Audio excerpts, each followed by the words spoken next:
नमस्कार, आरती cooking recipe मध्ये आपलं स्वागत आहे। आज आपण होममेड पिझ्झा बनवणार आहोत। हा पिझ्झा आपण ताव्यावर आपल्या गॅसवर बनवणार आहोत। त्याला आपल्याला ओव्हन मध्ये बनवायची गरज नाही। चला तर मग बघूया आपण याच्यासाठी काय काय साहित्य लागतं। मी 200 ग्रॅम मैदा घेतला, एक कांदा, एक टमाटर, चीज घेतले 1 वाटी, म्हणजे हे 100 ग्रॅम चीज आहे, आणि एक शिमला मिरची घेतली। याच्यासाठी आपल्याला अजून बरंच साहित्य लागणार आहे, मसाला लागणार आहे। आपण ते करताना बघूया। चला तर मग सुरुवात करूया।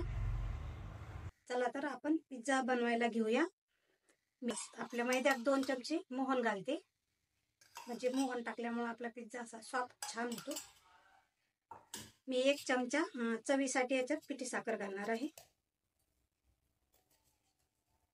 चवीपुरतं थोडंसं आपण याच्यात मीठ टाकूया। 1 चमचा आपण याच्यात बेकिंग पावडर टाकू, आणि अर्धा चमचा आपल्याला याच्यात खाता सोडा टाकायचा आहे। आता हे सगळं पीठ मिक्स करून आपण याचं छान थोडं थोडं पाणी घालून बॅटर तयार करून घेऊ। आपलं हे बॅटर तयार झाले, एकदम सॉफ्ट झाले बघा। आपण जसं कणिक मळतो आपल्या पोळीची, तशीच आपल्याला याचं बॅटर तयार करायचंय। आता याला आपल्याला 10 ते 15 मिनिटं भिजू द्यायचंय। तोपर्यंत आपण ह्या भाज्या कट करून घेऊया। 15 मिनिटं झाले, आपला डो पण छान भिजलाय। आता आपण याला पोळीच्या आकाराचा पिझ्झा लाटून घेऊया। मी भाज्या पण कट करून घेतल्या, हे बघू शकता आपण। थोड्याशा शिमला मिरची, कांदा, टमाटर, थोडीशी पत्ता गोबी चिरून घेतले। आता आपण याला छान पोळीचा आकार देऊन याला लाटून घेऊया।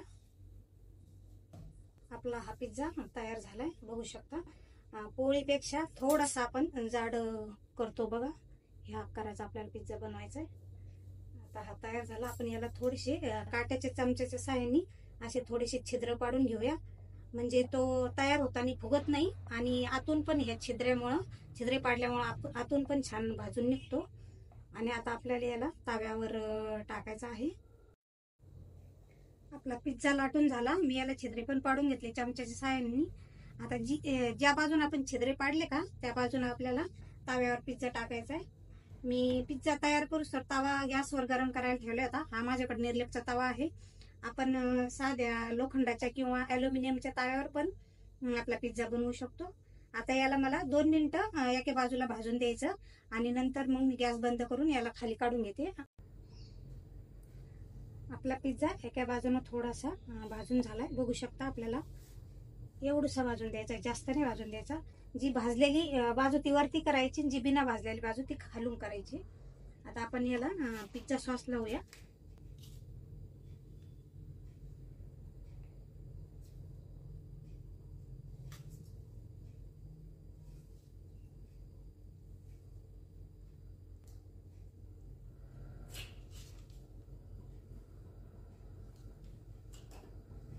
आणि याच्यानंतर आपण याच्यावर सगळ्या भाज्या टाकून घेऊ।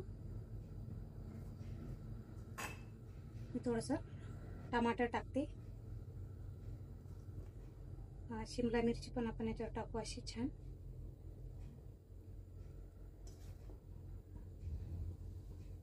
आणि आपण थोडीशी पत्तागोबी पण याच्यावर टाकणार आहोत। आपल्या आवडीनुसार आपण कोणत्या पण याच्यावर भाज्या टाकू शकतो, ज्या आपल्या मुलांना आवडतात त्या भाज्या आपण याच्यावर वापरू शकतो। आपल्या भाज्या याच्यावर सगळ्या टाकून झाले। आता आपण याच्यावर चीज टाकू। चीज आपण याच्यावर असं भरपूर टाकणार आहोत, कारण मुलांना चीज भरपूर आवडतं। आपल्याला हा पिझ्झा बनवायला आता 10 मिनिटं लागणार आहे, म्हणजे 10 मिनिटाच्या नंतर होतो हा। मी याच्यावर थोडंसं चिली फ्लेक्स टाकते चवीसाठी, थोडासा तिखटपणा येण्यासाठी। आता आपण याला 10 मिनिटं झाकून ठेवूया। कोणतंही आपण एखादं पातेलं किंवा पात्र जे आपल्याला याच्या मापाचं बसेल, त्यांना आपल्याला याला 10 मिनिटं झाकून ठेवायचं आहे। 10 मिनिटात आपला पिझ्झा तयार होतो। मी हे पातेलं माझं एकदम मापाचं बसते, त्याच्यामुळे मी याला झाकून ठेवले। आता 10 मिनिटं आपण याला वाट बघूया आपला पिझ्झा आपण तयार झाला की। ते हो, एकदम छान पिझ्झा तयार झाला आहे, बघू शकता। आपल्याला 8 ते 10 मिनिटं लागले याला तयार व्हायला। आता आपण गॅस बंद करू आणि प्लेटीत काढून घेऊया। बघू शकता आपला पिझ्झा खाण्यासाठी पूर्णपणे तयार आहे. एकदम सुंदर असं झालेला आहे. खूप टेस्टी आहे. मुलांना पण घरचा पिझ्झा फार आवडतो. व्हिडिओ आवडल्यास चॅनलला सबस्क्राईब करा, शेअर करा, लाईक करा. भेटूया अशाच पुढच्या नवीन रेसिपीमध्ये. धन्यवाद.